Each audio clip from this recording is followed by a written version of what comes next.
Fisher-Price Perfect Fit. Dropping down the Perfect Fit game chute are familiar everyday objects such as letters, numbers, figures, and lots of familiar Fisher-Price toys.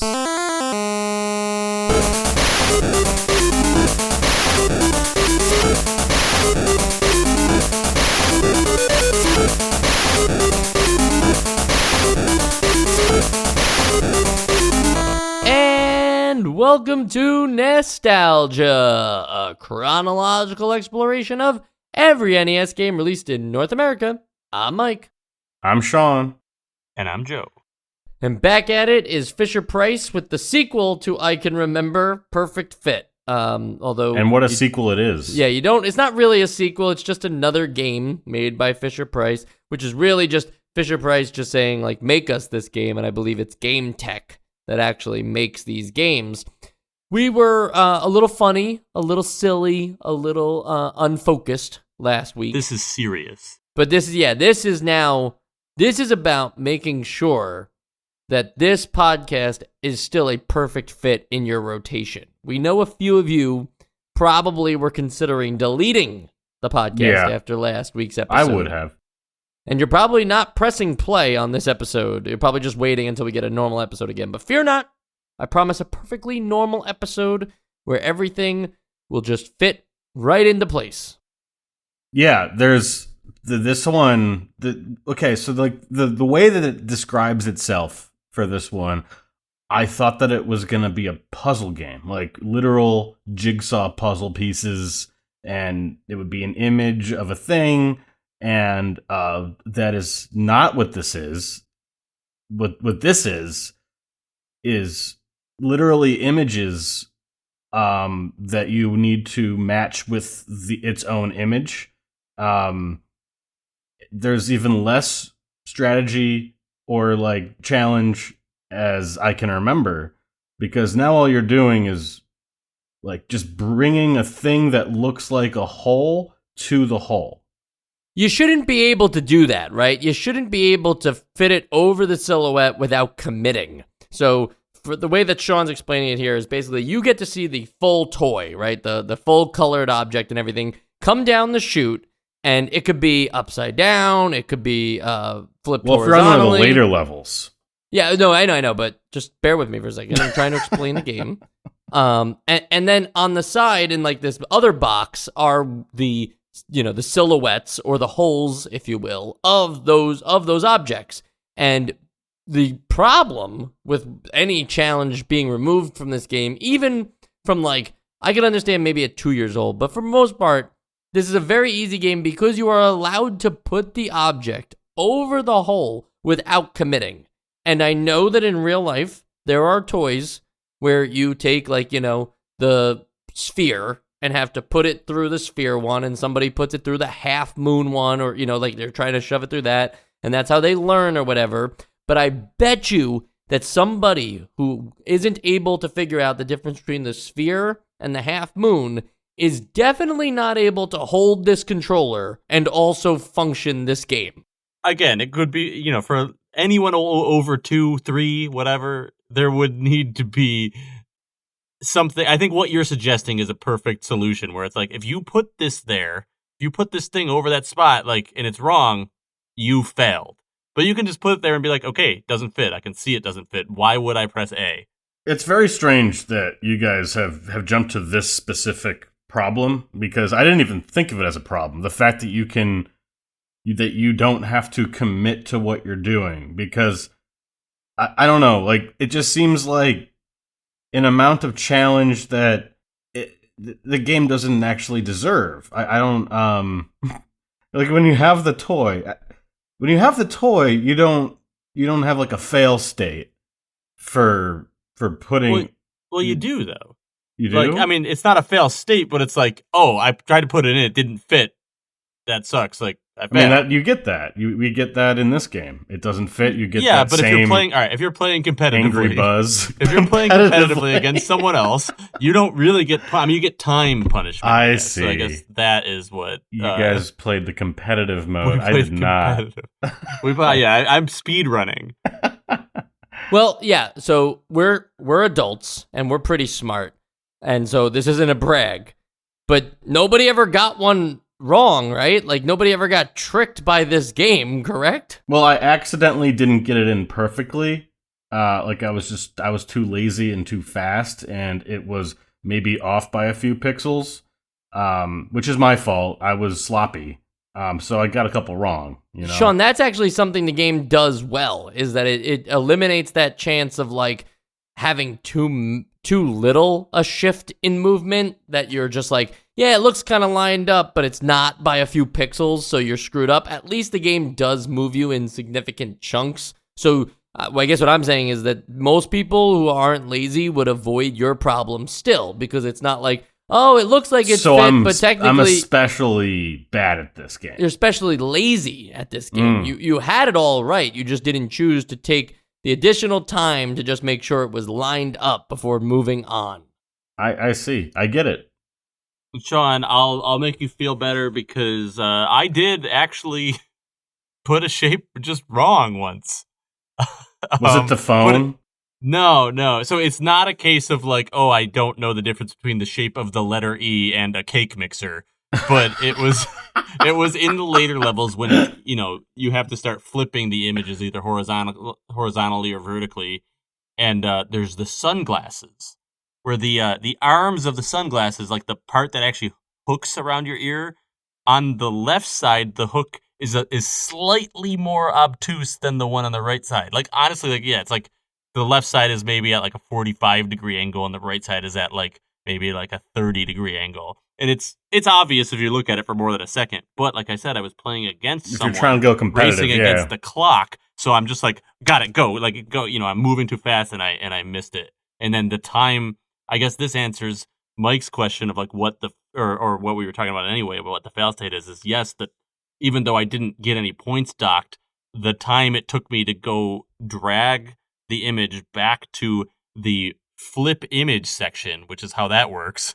It's not a button. You have to actually move the image to like a space on the screen that lets you flip it. And the time it took me to do that is what lost me the game. It happens to the best of us, honestly. It's true. Sunglasses are tricky shapes. You can compete with either a friend or the computer. And in even today, we are still far away from computers behaving truly like humans. It is one of the modern age dilemmas of our time, is how will we get them to be more like us. But certainly in 1990, it was even more of a problem. And when you verse a computer, whose, again, name is Electro in this game as well, we mentioned that last week, when you play against the computer, it's the most, like, robotic form of watching a game play itself, that you can see the thought process, like, of the computer processor. You can but see it's like, if-then statements happening and right, exactly. And so you watch it come down, and it just immediately, the piece is moving right away. It puts it right up against the silhouette that it thinks it needs to match. It notices it doesn't match, so it brings it back over to the flip image.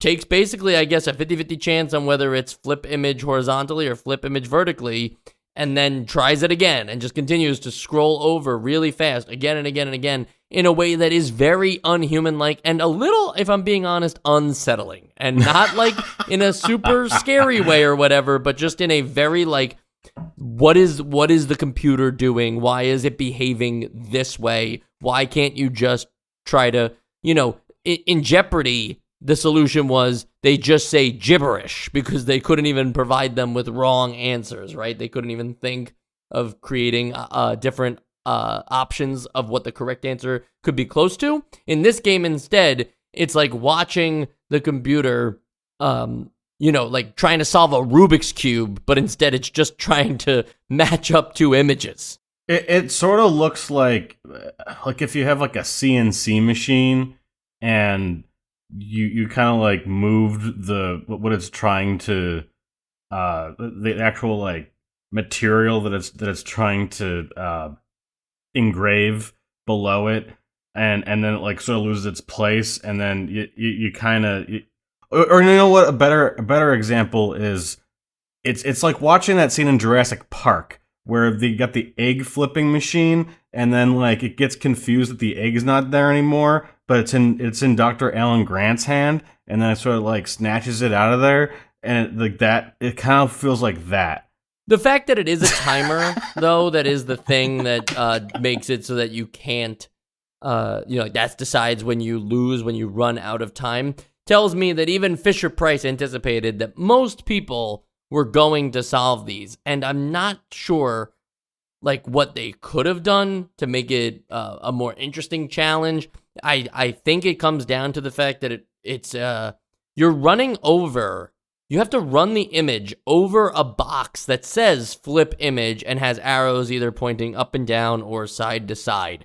And that's your only two options for movement. And maybe this game should have made it, and again, I'm assuming that toddlers can't hold the controller anyway, so you might as well open up experiment for the controller, is that like if you held down the B button, you could rotate the image yourself so that it like had to fit exactly. Like, you can't just turn it perfectly 180 degrees in either particular direction. You need to spin this thing enough so that it perfectly fits in the match. And whether it should have been, like, toys the whole time or whatever, and I know that occasionally, you get letters and numbers too, and to be honest, the G is... symbol. Yeah, the G is a little freaky sometimes, the way it comes down, and it's like, you got to do the flip image both ways. You got to do it horizontally and vertically, and it's like, I kind of forgot.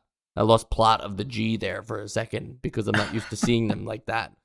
Otherwise, there is very little challenge removed here to the point where, as Sean pointed out, we just moved right into the third level with the flipping of the images because it's not worth talking about the first one where the images just come down correctly and your job is just to see the same silhouette of the image. And the problem is that the silhouette isn't even just like, it's not an all black hole or whatever that looks exactly the same. It even has, like, if it's the rotary phone with the wheels, it has the eyes, the nose. It shouldn't have that stuff. It should literally just be the perimeter of the toy, letter, object, whatever. It needs to be that.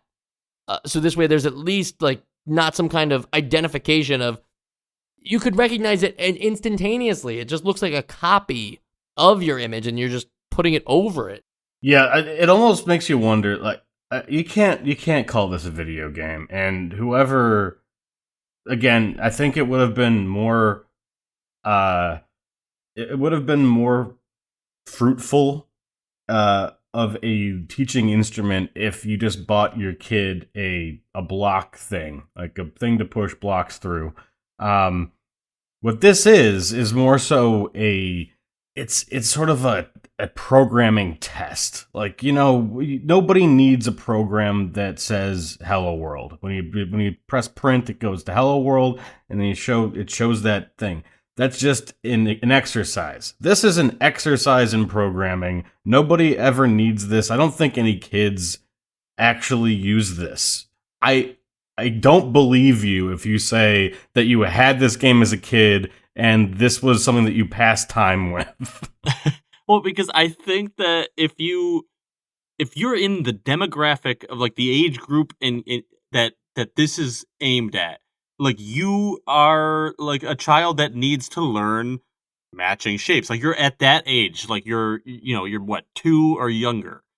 And the point of the exercise is like, okay, the square goes in the square. The, the mini golf hole goes in the mini golf hole, whatever. Like, it's a little complicated, I guess, but on a physical thing, it's like, that's conducive to learning that for these children because it's like, okay, I can move the P this way and it'll go that way. This is like, you got to remember this like extra step of like flip image vertically, flip image horizontally, like section of the screen.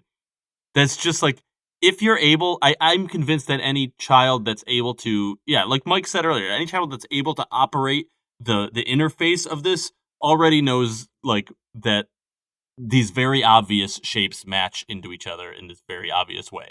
And if Fisher-Price can get away with games like Perfect Fit and I Can Remember, why aren't they just continuing to pump out games like this, like Fisher-Price Tic-Tac-Toe, Fisher-Price Rock, Paper, Scissors? It's like, screw putting them all out as like some 8-in-1 pack, right? When you can just make a really, really simple game and attach like one extra condition to add levels to it, what's to stop them from making Fisher-Price Duck Duck Goose? You know, it's every childhood game. That would be awesome. Yeah, exactly. It's like the sky's the limit for them because they got away with these two. People must have bought them, but I do not think that there's enough here. And I also think if you do want to make it a little bit of a video game, right?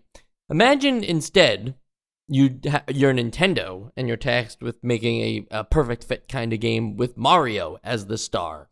And so you can teach a child a little bit about platforming and placement in a 2D video game without any of the enemies or obstacles in the way. And instead you could have them control Mario the same way he would in Super Mario Brothers. You'd pick 1, 2, or 3, but you just have to line him up with the Mario that's silhouetted on the screen. So this way they start to learn the foundations of a video game on top of the perfect fit style.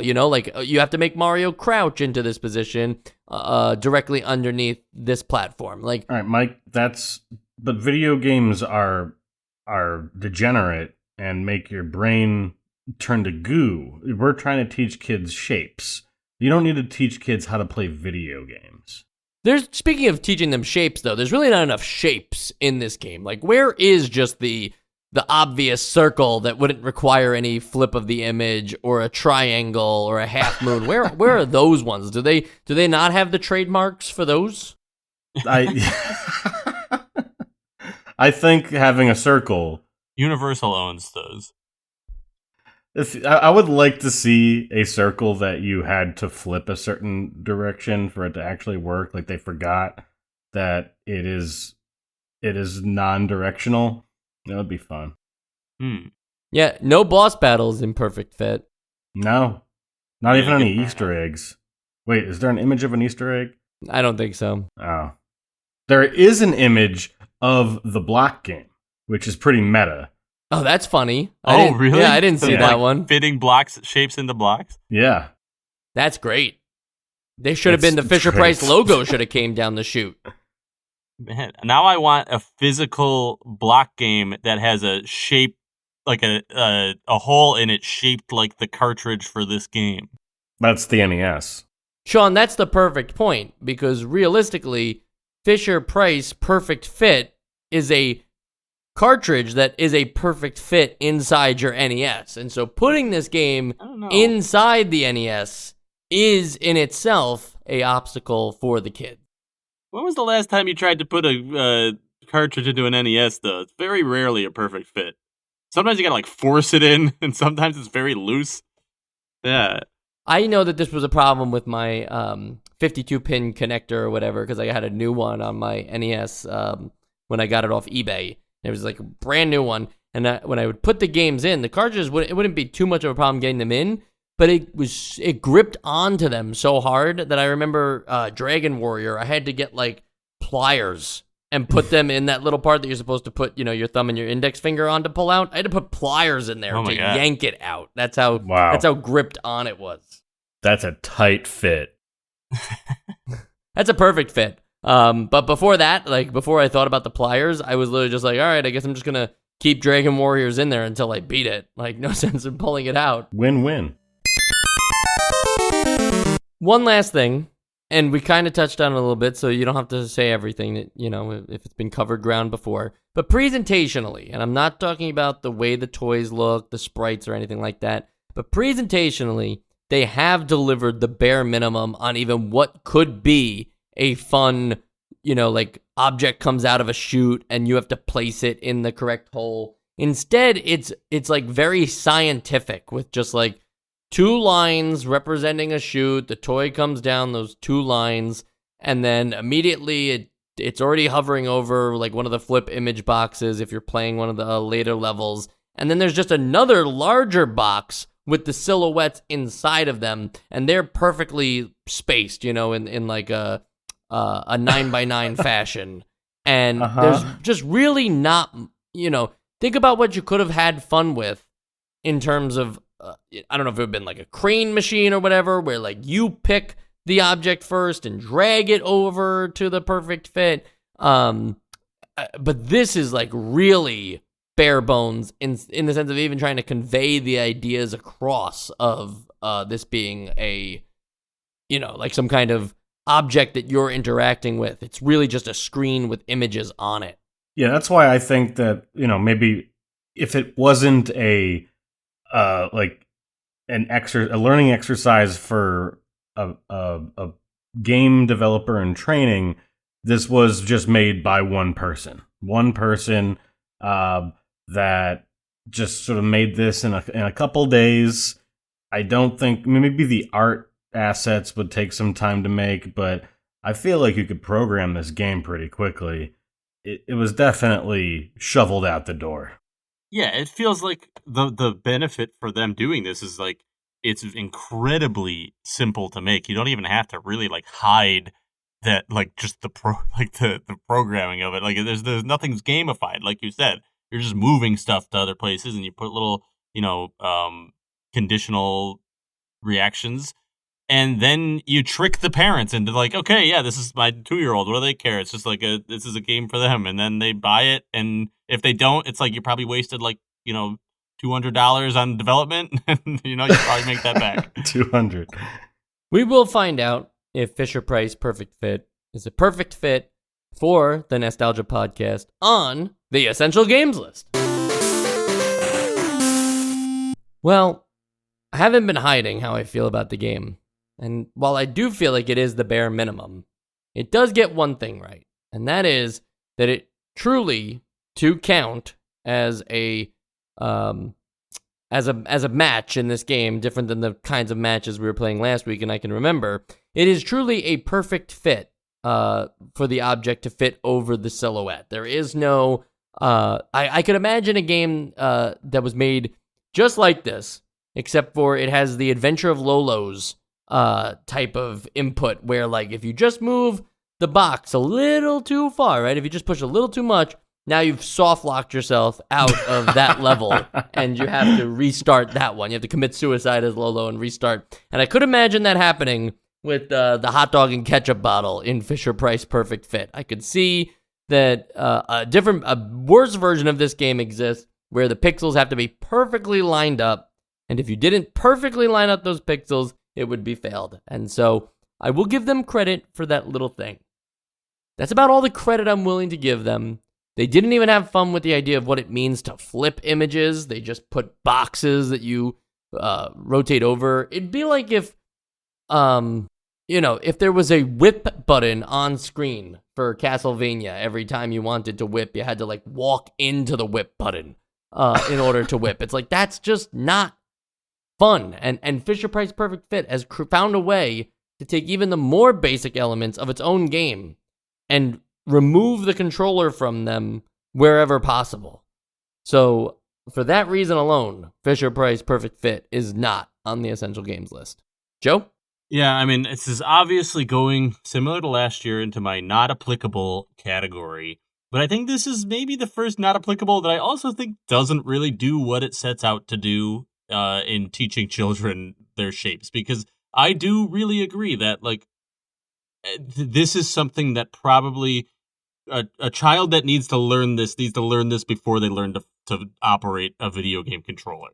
Because I think that you can have the parents sitting next to them doing it for them, but like, just buy a $2 wooden puzzle with pieces in it, and like, you'll probably get more bang for your buck.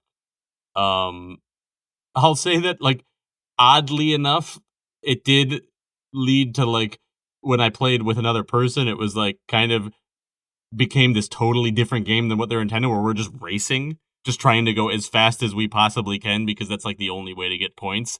Not saying it was fun or anything, but like it did like unintentionally have this gameplay element that does not accomplish what they were setting out to accomplish. So definitely not essential. Sean? It is not essential. It's really all you need to say, right? That's a perfect argument. Thank you. Can I, just since this is a little bit of a short one, can I play a little shape game with you guys? Please. Okay. I'm going to describe the shape of a video game character. I'm just describing it. I'm looking at a picture, I'm describing it, I want you to tell me who I'm describing. Okay. All right. Imagine I'll give you the color too. Maybe later if you're having trouble. Okay. Imagine a sphere. I imagine a sphere. Okay. You got the sphere. Towards the top of the sphere are two large oval eyes. These ovals are vertically Sonic the Hedgehog. positioned. Not Sonic the Hedgehog. Frogger. Pac-Man. Inside the eyes, Pac-Man. you know, the irises and not Pac-Man. The irises and the pupils. Ratchet. Blue irises with a pupil. The irises are kind of toward the top, so he's kind of like looking up a little bit. What color is the sphere? The sphere is blue. Sonic the Hedgehog. Nope. He's got two sort of oblique oval feet. Mega Man. Nope. Do you want me to tell you? No, give me more. Okay. All right. And he has a hand, and on this, he has, you can only see, okay, he's got two hands, white gloves. I'm assuming they're gloves. Sonic the Hedgehog. In some art, looks like they are connected by arms, and in other art, looks like they're kind of floating a little bit. Rayman. He's holding in his right hand a golden key. I don't Is it understand. Mickey Mouse? No. This is a video game character that we have played this game. We have played multiple games with this character. Lola. Blue. Lolo, you got it. Oh, there we go. Hey. Great. Okay. All right, you want to do one more? I forgot Lola was blue. That's so funny. Yeah, go for it. All right. Imagine a sphere, okay? Towards the top of its head, maybe a little lower this time, two oval eyes, two pupils that are kind of into each other. It's almost like cross-eyed, okay? Okay. A smile with some teeth sticking out of the sphere. Arms that, clearly arms, but the arms are white and the hands are red. Two very nubby feet. One hand I is don't holding know. onto a pole or peg that is attached to the ground. I don't know. Yeah, I'm lost. The pole screwed me up. Wait, is it That's like the biggest hint is the pole. He's holding onto a peg. The peg is attached to the ground. is it the wizard guy from Lord of the Rings? The spherical wizard from Oh, Lord of the I Rings, forgot Gandalf? that it was another It sphere. is not. Yeah, Gandalf is what I was thinking of. The spherical wizard. I don't know. Who is it? This is, I believe the name is Clue. Oh. The sphere, he's spinning around. Yeah, I do remember. Yes, yeah, he'd be grabbing onto those poles. Yes. You want my last one? No. Yeah, I want one more. I'll take one more. Okay. Imagine a sphere. Okay. Two much longer oval eyes. Sonic the Very Hedgehog. cute looking. Very cute looking. Two horizontal ovals on the cheeks that kind of like represent Pikachu. Blush. Kirby. Sort of. Kirby. You got that one. Yeah, very good. Sorry, Okay. I felt like I wanted to come up with something to fill those extra couple of minutes. To Yeah, get us you to the did. You 30-minute did mark. fantastic. But can I ask a question? Do Sure. all characters start with a sphere? I wanted them all to be like really similar, so it would be a little more of a challenge. And Yeah. also, I thought of this like 2 seconds ago and just thought of 3 characters that were spheres. Well, you're doing great, and you're doing a lot more work than Fisher Price did on their own game. Next week, we're done with Fisher Price for now. Unfortunately, I think we play one more. That's a little sequel and spin-off tease for you, I suppose. And then we are going to play next week Heavy Barrel. That's a pretty cool name. Is this a Fisher Price game? It's a Data East game, Oh. so the quality could go either way, right? Absolutely, one way or the other. I was starting to think that it's gonna be Fisher Price games to the end now. Heavy Barrel, you play as somebody riding on the river leading up to the Niagara Falls, and you have to try and survive. That's not true. Yeah, it's like a barrel shmup. Is that true? No, Or are you messing with me? I'm messing with you, but would you like that game? You'd be able to see my house in that game. Yeah, that'd be crazy. Joe's house is actually on the Niagara Falls. That's- Yeah. It's at the bottom.